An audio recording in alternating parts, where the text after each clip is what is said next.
Hello, you beautiful soul. You have a long day, haven't you? Tonight, I'd like to invite you into a world that feels old and gentle, where Japanese fairy tales are told like ocean waves, like a quiet breeze passing through paper doors. You don't have to try to analysis anything, just slow your breath and let the words drift by like cherry blossoms floating in the night air. And if your eyes begin to feel heavy, you can fall asleep right there. The story will keep going softly, steadily,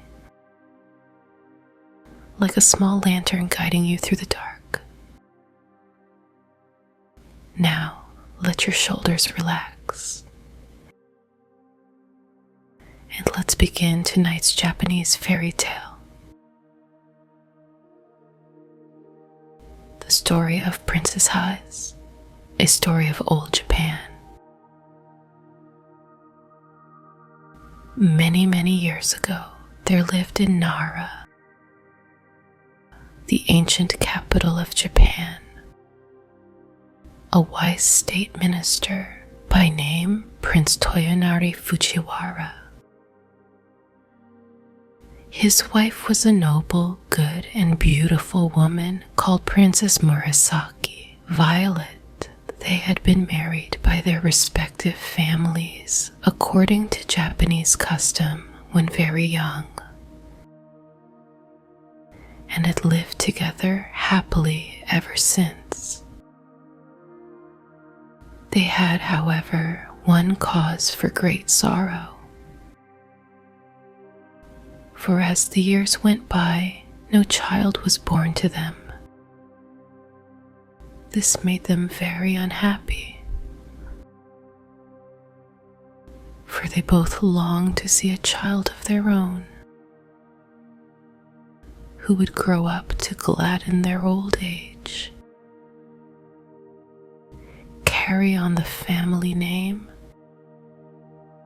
and keep up the ancestral rites when they were dead. The prince and his lovely wife, after long consultation and much thought, determined to make a pilgrimage to the temple of Hase no Kwanin, goddess of mercy at Hades, for they believed, according to the beautiful tradition of their religion, that the Mother of Mercy, Kwanin, comes to answer the prayers of mortals in the form that they need the most. Nor surely after all these years of prayer, she would come to them in the form of a beloved child in answer to their special pilgrimage. For that was the greatest need of their two lives. Everything else they had that this life could give them, but it was all as nothing because the cry of their hearts was unsatisfied. So the Prince Toyonari and his wife went to the temple of Kwanin at Hase and stayed there for a long time, both daily offering incense and praying to Kwanin, the Heavenly Mother, to grant them the desire of their whole lives. And their prayer was answered. A daughter was born at last to the Princess Murasaki, and great was the joy of her heart. On presenting the child to her husband, they both decided to call her Hasehime, or the Princess of Hase, because she was the gift of the Kwanin at that place. They both reared her with great care and tenderness, and the child grew in strength and beauty. When the little girl was 5 years old, her mother fell dangerously ill, and all the doctors and their medicines could not save her. A little before she breathed her last, she called her daughter to her and, gently stroking her head, said, "Haseheim, do you know that your mother cannot live any longer? Though I die, you must grow up a good girl. Do your best not to give trouble to your nurse or any other of your family. Perhaps your father will marry again, and someone will fill my place as your mother. If so, do not grieve for me, but look upon your father's second wife as your true mother, and be obedient and filial to both her and your father. Remember, when you are grown up, to be submissive to those who are your superiors, and to be kind to all those who are under you. Don't forget this. I die with the hope that you will grow up a model woman." Haseheim listened in an attitude of respect while her mother spoke, and promised to do all that she was told. There is a proverb which says, "As the soul is at 3, so it is at 100. And so Haseheim grew up as her mother had wished, a good and obedient little princess, though she was now too young to understand how great was the loss of her mother. Not long after the death of his first wife, Prince Toyonari married again, a lady of noble birth named Princess Terut. Very different in character, alas. To the good and wise Princess Murasaki, this woman had a cruel, bad heart. She did not love her stepdaughter at all, and was often very unkind to the little motherless girl, saying to herself, "This is not my child. This is not my child." But Haseheim bore every unkindness with patience, and even waited upon her stepmother kindly, and obeyed her in every way, and never gave any trouble, just as she had been trained by her own good mother. So that the Lady Terut had no cause for complaint against her. The little princess was very diligent, and her favorite studies were music and poetry. She would spend several hours practicing every day, and her father had the most proficient of masters he could find to teach her the koto, Japanese harp, the art of writing letters and verse. When she was 12 years of age, she could play so beautifully that she and her stepmother were summoned to the palace to perform before the emperor. It was the festival of the cherry flowers, and there were great festivities at the court. The emperor threw himself into the enjoyment of the season and commanded that Princess Hase should perform before him on the koto, and that her mother, Princess Terut, should accompany her on the flute. The emperor sat on a raised dais, before which was hung a curtain of finely sliced bamboo and purple tassels, so that His Majesty might see all and not be seen. For no ordinary subject was allowed to look upon his sacred face. Hase was a skilled musician, though so young, and often astonished her masters by her wonderful memory and talent. On this momentous occasion she played well, but Princess Tarut, her stepmother, who was a lazy woman and never took the trouble to practice daily, broke down in her accompaniment and had to request one of the court ladies to take her place. This was a great disgrace, and she was furiously jealous to think that she had failed where her stepdaughter succeeded. And to make matters worse, the emperor sent many beautiful gifts to the little princess to reward her for playing so well at the palace.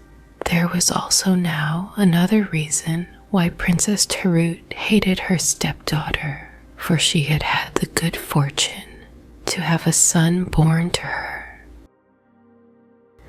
And in her inmost heart, she kept saying, if only Hase were not here, my son would have all the love of his father. And never having learned to control herself, she allowed this wicked thought to grow into the awful desire of taking her stepdaughter's life. So one day she secretly ordered some poison and poisoned some sweet wine. This poisoned wine she put into a bottle. Into another similar bottle she poured some good wine. It was the occasion of the boys' festival on the 5th of May, and Hase was playing with her little brother. All his toys of warriors and heroes were spread out, and she was telling him wonderful stories about each of them. They were both enjoying themselves and laughing merrily with their attendants when his mother entered with the 2 bottles of wine and some delicious cakes. "You are both so good and happy," said the wicked Princess Tarut with a smile, "that I have brought you some sweet wine as a reward, and here are some nice cakes for my good children." And she filled 2 cups from the different bottles. Hase, never dreaming of the dreadful part her stepmother was acting, took one of the cups of wine and gave to her little stepbrother the other that had been poured out for him. The wicked woman had carefully marked the poisoned bottle, but on coming into the room she had grown nervous, and pouring out the wine hurriedly had unconsciously given the poisoned cup to her own child. All this time she was anxiously watching the little princess, but to her amazement no change whatever took place in the young girl's face. Suddenly the little boy screamed and threw himself on the floor, doubled up with pain. His mother flew to him, taking the precaution to upset the 2 tiny jars of wine which she had brought into the room, and lifted him up. The attendants rushed for the doctor, but nothing could save the child. He died within the hour in his mother's arms. Doctors did not know much in those ancient times, times, and it was thought that the wine had disagreed with the boy, causing convulsions of which he died. Thus was the wicked woman punished in losing her own child when she had tried to do away with her stepdaughter.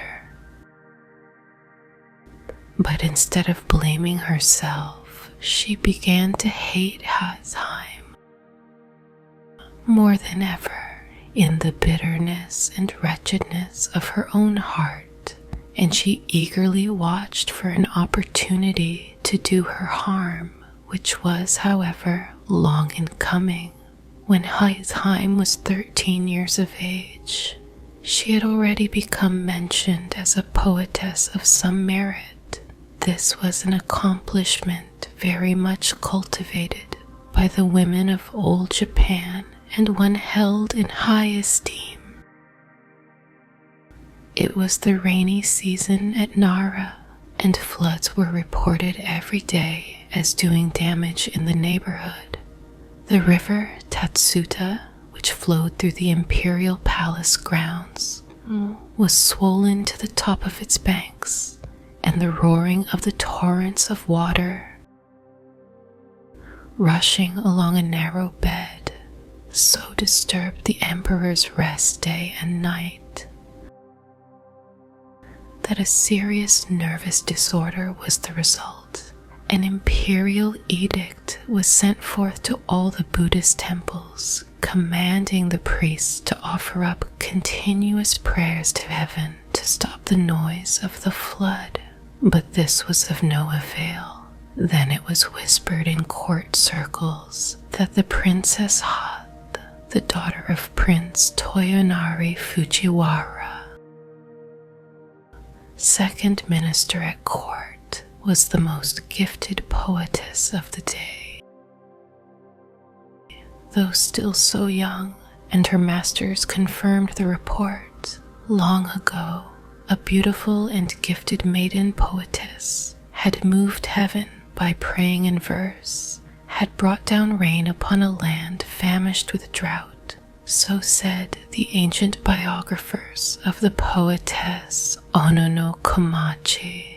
If the Princess Hase were to write a poem and offer it in prayer, might it not stop the noise of the rushing river and remove the cause of the imperial illness? What the court said at last reached the ears of the emperor himself, and he sent an order to the minister Prince Toyonari to this effect. Great indeed was Hasheim's fear and astonishment when her father sent for her and told her what was required of her. Heavy indeed was the duty that was laid on her young shoulders, that of saving the emperor's life by the merit of her verse.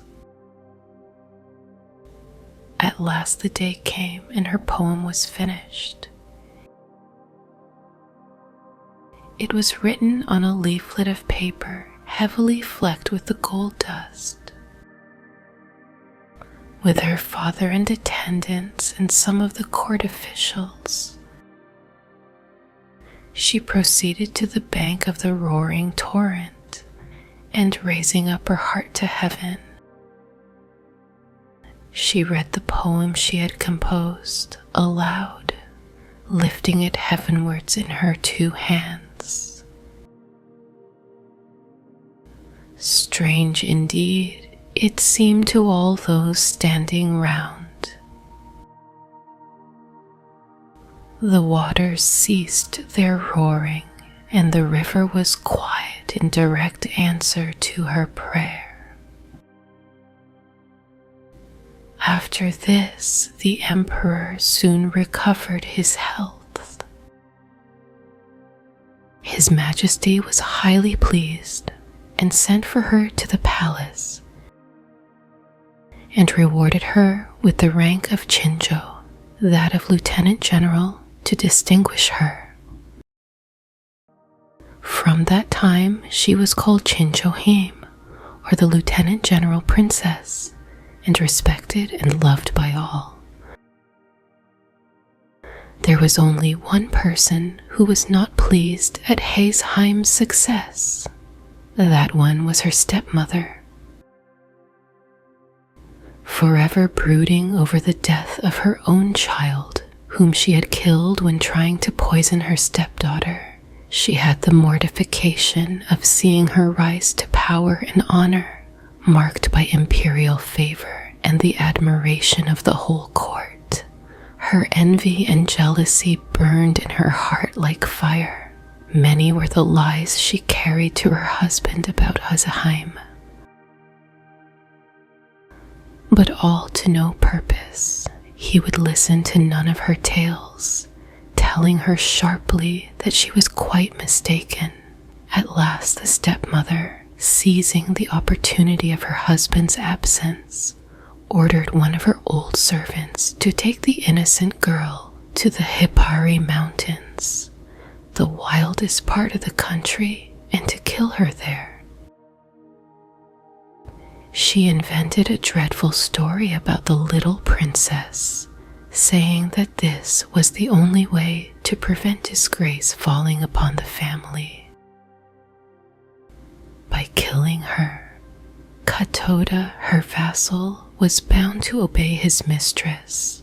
Anyhow, he saw that it would be the wisest plan to pretend obedience in the absence of the girl's father, so he placed Haseheim in a palanquin and accompanied her to the most solitary place he could find in the wild district. The poor child knew there was no good in protesting to her unkind stepmother at being sent away in this strange manner.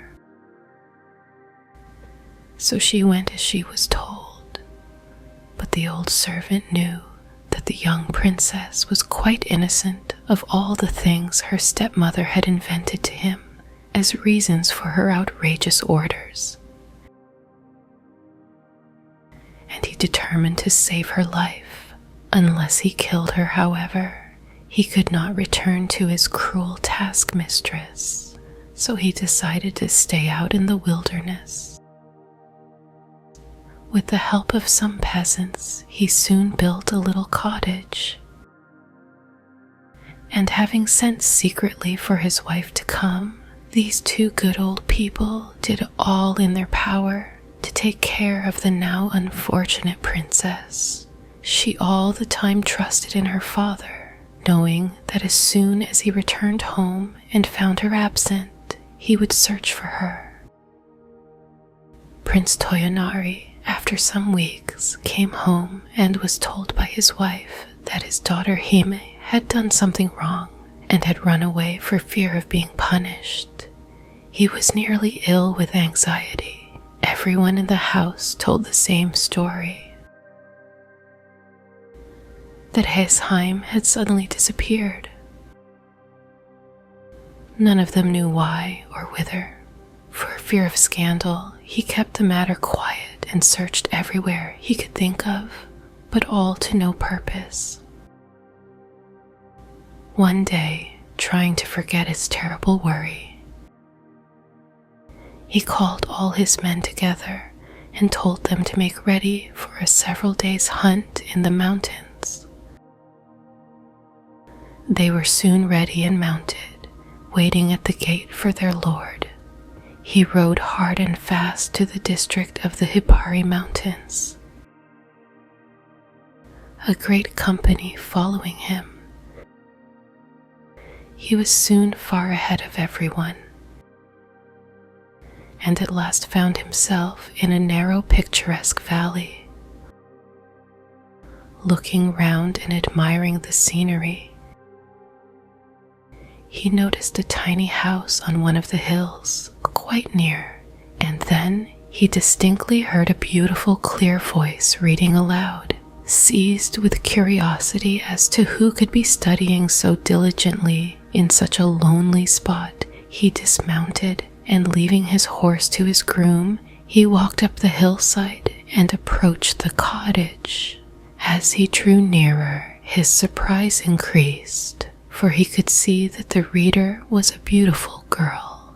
The cottage was wide open, and she was sitting facing the view, listening attentively. He heard her reading the Buddhist scriptures with great devotion. More and more curious, he hurried on to the tiny gate and entered the little garden, and looking up, beheld his lost daughter Hateme. She was so intent on what she was saying that she neither heard nor saw her father till he spoke. "Haseheim," he cried, "it is you, my Haseheim." Taken by surprise, she could hardly realize that it was her own dear father who was calling her, and for a moment she was utterly bereft of the power to speak or move. My father, it is indeed you, oh my father," was all she could say, and running to him, she caught hold of his thick sleeve and burying her face burst into a passion of tears. Her father stroked her dark hair, asking her gently to tell him all that had happened. But she only wept on, and he wondered if he were not really dreaming. Then the faithful old servant Karuta came out, and bowing himself to the ground before his master, poured out the long tale of wrong, telling him all that had happened and how it was that he found his daughter in such a wild and desolate spot with only 2 old servants to take care of her. The prince's astonishment and indignation knew no bounds. He gave up the hunt at once and hurried home with his daughter. One of the company galloped ahead to inform the household of the glad news, and the stepmother, hearing what had happened, and fearful of meeting her husband now that her wickedness was discovered, fled from the house and returned in disgrace to her father's roof, and nothing more was heard of her. The old servant Katoda was rewarded with the highest promotion in his master's service, and lived happily to the end of his days, devoted to the little princess, who never forgot that she owed her life to this faithful retainer. She was no longer troubled by an unkind stepmother, and her days passed happily and quietly with her father. As Prince Toyonari had no son, he adopted a younger son of one of the court nobles to be his heir and to marry his daughter Haseheim, and in a few years the marriage took place. Haseheim lived to a good old age, and all said that she was the wisest, most devout, and most beautiful mistress that had ever reigned in Prince Toyonari's ancient house. She had the joy of presenting her son, the future lord of the family, to her father just before he retired from active life. To this day, there is preserved a piece of needlework in one of the Buddhist temples of Kyoto. It is a beautiful piece of tapestry with the figure of Buddha embroidered in the silky threads drawn from the stem of the lotus. This is said to have been the work of the hands of the good Princess Hase, and that is the story for tonight. If you're still awake, let the rest of the night move slowly. No more thinking, no more holding on. Take a gentle breath in and breathe out as if you're setting down the weight of the day. Sleep well. Tonight, everything can soften, and so can you.